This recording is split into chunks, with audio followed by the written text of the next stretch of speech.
Hi everybody, welcome back to the channel. SASimmer here. I hope you're all having a good week and that you're excited for today's video. So today's video is a pack restricted build. We are only building with cats and dogs and base game.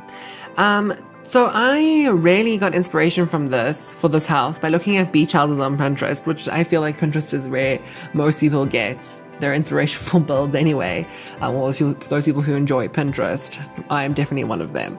Anyway, so this house is sort of a beach house with this beautiful wraparound porch and this very interesting roof shape. And I think that's what caught my eye, was the interesting roof shape. But more importantly, I think, was the fact that I wanted to build a house for elders. Now, in The Sims, we don't really have much content for elders, which is fine. I mean, we have nifty knitting, but otherwise we don't really have much content for elders.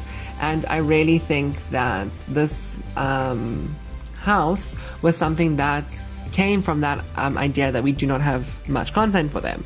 So I thought of the family that lived here. It is a couple, an old man and his wife, and they had one child. And they lived here their whole lives, and subsequently their child has moved out. I thought it was a daughter when I was building. Yeah, so the daughter has moved out, and it's just them now in their beautiful beach house right on the sea, which I thought was quite wonderful. And I did sort of build the daughter's bedroom. Now, I took it more as it was once her bedroom, and the couple has now renovated it, and her bedroom is now more for like a guest suite. So when they get friends and stuff come over, because they live kind of secluded here. So maybe when someone comes to visit, and maybe they drink too much wine, their friends want to sleep over. So yeah, so their bedroom, the daughter's bedroom, has a single bed in it. But yeah, it's still a full working bedroom. So if you did decide to have a family here, it's still a 2-bedroom house, and they're quite well-sized bedrooms. They're just weirdly shaped. Now, I'm going to play test this house before I put it on the gallery, like I do all my houses, and I'm going to check if they can actually get into the bed. You will see when we come to finishing the bedrooms, the bed is kind of close to the wall, like a half-tile walkway, which I'm sure they can maneuver, because the Sims 4 Sims are honestly the smartest Sims that we've ever had. I mean, they still do kind of dumb things, but they're still the smartest Sims we've ever had. So they should be able to maneuver around the bed. But if they cannot, then I will fix it and maybe change the shape of the room, because it is a strange room. As you can see in the video, I am busy building the roof, well, constructing the roof. It's kind of a weird shape. Now, it is exactly the roof from the inspiration image. I copied it exactly. And I thought it was just a very interesting way the roof was laid out. And I like the almost dormers on the side that sort of poke through, and the roof doesn't go all the way to the end of the wall, which I thought was very interesting. And then I realized that there isn't a little balcony upstairs, and I wanted to put it off the bedroom, but it's just the way the stairs are laid out. I didn't really want to change the first floor's layout because I quite enjoyed it, the open plan with like the beams and stuff. So I sort of just made it come off the passage so they can just walk out of their bedroom and right onto the passage, which I thought onto the balcony, which I thought was quite wonderful. Yeah, so I really enjoyed that. And also using only cats and dogs and base game was also a very interesting challenge. Now, I must be honest with you, if someone ever asks me what's a pack they should buy first in terms of build stuff, I think I would definitely say cats and dogs, because I didn't realize how versatile the windows were. Now, obviously I love these windows from cats and dogs. I like the thick frame around them and the fact that they're fully wooden. I really enjoy that. So they really fit into many different styles of houses. Like they fit into Victorian houses, they fit into modern houses, well, not modern houses, more contemporary houses, and obviously they fit into beach houses, which they were designed for. The only thing I don't really like about the cats and dogs pack is that fence that I used. I wanted to use a fence that was from the pack, so I used that one, but I'm not the biggest fan of that fence. I just think it's really bulky, and also when you put it on the stairs, it sort of pokes through the floor above, which is kind of irritating. But otherwise, it's not a bad fence. It really isn't. But yeah, so I really did enjoy the objects that came with the pack. I really thought they're quite versatile. And my favorite object from the pack is this one sofa with the high back that I do use in the lounge. This house is not a very big house, because I thought to myself, well, the lot's not very big, and I really wanted it on this lot. I mean, I could have moved the lot, but I like that it's almost positioned in the middle of like the foresty area just by the beach, which I thought was quite nice. And now, I think that when I do the landscaping, I don't know why I said that now, but anyway, when I'm just not having a good day with this voiceover. So when I do the landscaping, you'll see I sort of match it into the surrounding, flora around the house, and I use those like almost yellowy green reeds also around the house. I wanted to make the landscaping look almost natural, like they don't do much to it. Does that make sense? Like I popped some flowers in, or the wildflowers that we got with base game in the debug menu, because I wanted them to look like they sort of just grew by themselves. And yeah. And then for the old couple, I was thinking to myself, now what do they do for a living? Like what are their, before I tell you that, I really love that wooden flooring that we got from Cats and Dogs 2. And I also liked how it contrasts the white of the house, the stark white of the house. Also the like almost black, sliding, I think it's called, on the second floor. I love that the white is so in contrast to all of that. Yeah, so anyway, you'll see I'm doing the landscaping now. You'll see I sort of put that like grassy soil around the landscaping to just blend it into the grass that we did not get with Cats and Dogs, which is very annoying because you can't use that grass. We didn't get that grass in terrain paint. So I sort of wanted to blend it into the grass with the soil. And you'll see I use this pruned hedge. So there is some sort of work that is done in the garden, but genuinely I wanted to look like it was sort of overgrown, but not ugly overgrown like it's haunted or something. Just something that was sort of natural to the landscape. Anyway, so their professions, what I was thinking about when I was designing this house, what do they do? My mom is a chef and she loves to watch the cooking channel, obviously. So I watch the Barefoot Contessa with her a lot. And I don't know if you don't know who the Barefoot Contessa is. She's a chef and she lives in the Hamptons in America. And I thought to myself, okay, well, that's a good idea. And she has this beautiful house. It's like sort of, it's obviously the land of her house is much bigger than this land. So I sort of thought that the lady of the house, she was a chef when she was younger. Now she's retired. She still writes cookbooks, but she's more like she's retired now. She's just enjoying her old age by the sea. So I gave her in her kitchen. I still kept the kitchen quite classic, but I did add a lot of like a modern stove, a modern fridge, stuff like that, so that it does look like she does take pride in her profession. So she does have all the like latest equipment and stuff. So yeah, so they're by no means a poor family, but they are a genuinely like humble family. They just live a very simple life by the sea. Also, I can't imagine in real life how much this house might cost, having that beachfront location, and it's been ridiculously expensive. But anyway, I really like that idea that she was a chef. And then for him, I was like, okay, well, she's sort of going to be the breadwinner. So when they were younger, she was the breadwinner. So what does he do for a living? And I thought, well, why can't he be an artist? Like, he's not necessarily a famous artist. He just really enjoys painting, and he is also very creative musically. So she just fell in love with him because he was an artist when she was younger. Maybe she went to a bar and saw him performing, or she went to one of his art shows and saw him performing, and she just fell in love with him. And they've been together for a very long time. And like I said, they have a daughter who maybe she lives in the city, maybe she lives in San Myshuno, and then she comes and visits her family over the summer, which is a lovely idea. Maybe she has a family of her own. Maybe she sends the grandchildren to visit her. So yeah, so I like that idea. I think actually I want to play with an elder family. After building this house, I was very inspired to sort of play with an elder family, because I haven't really done that much because there is so little content for elders. But then I thought to myself, well, the best thing about Sims is sort of creating your own storylines and stuff.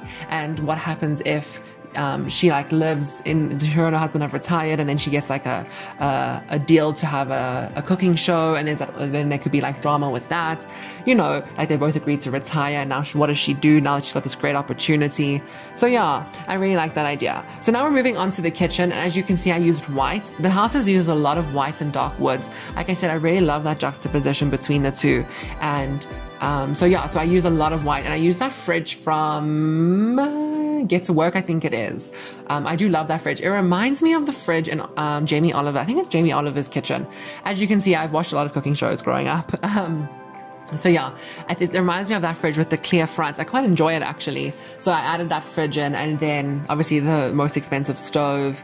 And then I love those bar stools from Cats and Dogs. Like I said, Cats and Dogs is definitely a pack I would recommend someone buy if someone asks me what they should buy as their first pack, and if they enjoy building in The Sims, I would definitely say cats and dogs, because the doors and windows, like I said, are very versatile, and also just the actual furniture pieces are beautiful, classic pieces. Obviously, if you're more of a modern builder, maybe you wouldn't enjoy it as much as I do, who enjoys more classic architecture, but it is very versatile, those pieces, I must be honest with you, and they do come in lots of nice neutral tones and such beautiful woods. Like, they almost come in this, like, there's a sort of like dull chocolatey brown wood. It's not too red. It's got a sort of a grey undertone, and I really enjoyed it. Oh, also, they have a cat. So in real life, I am a cat person. I love cats. And I thought to myself, okay, well, they live together, their children have moved out, maybe they got a cat to have something to look after now that their daughter's out of the house. So yeah, and I think she spoils the cat a lot. Maybe she makes a lot of her own treats for the cat, and that's why I put that jar of treats there. So she's very talented in the kitchen. Like, she can make a lot of different things. Obviously, she's a famous chef. But yeah, and the kitchen's not too big. I like that it's sort of unassuming to the rest of the house, and I like that I raised it up on a platform. I think it's quite nice because it sort of separates the room without actually having to put walls up, which I enjoyed. And obviously with the beams around the kitchen, I really like that. But yeah, and you see I added a cat bed in there for the cat, and then I put a bowl next to the counter there. I must check if a cat can eat that, or a dog. You can have a dog in this house too. The only thing is you might want to delete the scratching post upstairs I put on the landing. And then I love those chairs from Cats and Dogs, those dining room chairs. They remind me a lot of the chairs in the Hannibal Manor, you know, that Charmed, the TV show. In their dining room, they have very similar chairs to that. Sort of, but their chairs have a pattern on. But yeah, it reminds me a lot of those chairs. And as you can see here, I'm struggling a bit with the curtains. Now, the curtains tend to snap to the windows, which I think is so dumb. Really hate that about them. So I kind of struggle always to put curtains on that sort of do fit the window, but the snap point on the window is wrong, so the curtains go into the ground. It's very, very irritating. So I have to go in and I have to move the window, put the curtain, then put the window back. It's very annoying. Not every curtain does that, but some of them do. But yeah, so anyway, I'm done complaining about the curtains.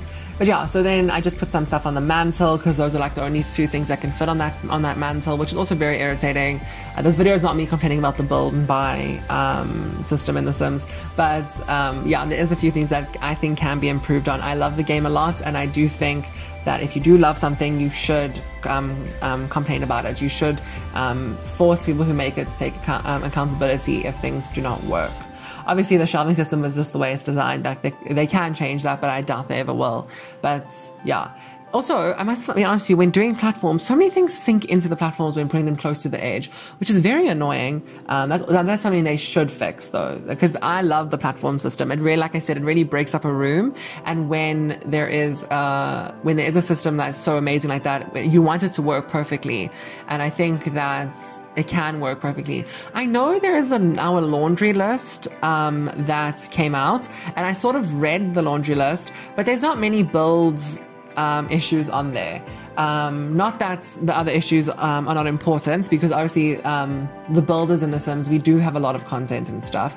But yeah, I was very interested as to why there wasn't that many build issues prevalent on the list. Maybe with time, though, they did say that this was not the only issues they're looking at. It's just the ones they're looking at sort of first, I think. So yeah, so it's not a big issue, but it was just interesting for me, and I'm sure it will all get fixed. But yeah, because we all love this game so much, and obviously we all want the best for it. But yeah, so I did find furnishing this house rather easy with the items from Cats and Dogs. Like, okay, there's certain things like the lamps. There's not many options with lamps if you're just using base game in Cats and Dogs. But otherwise, it was pretty easy. And also, because of Twisted Mexie's mod, it's easy to find all the debug items in the game.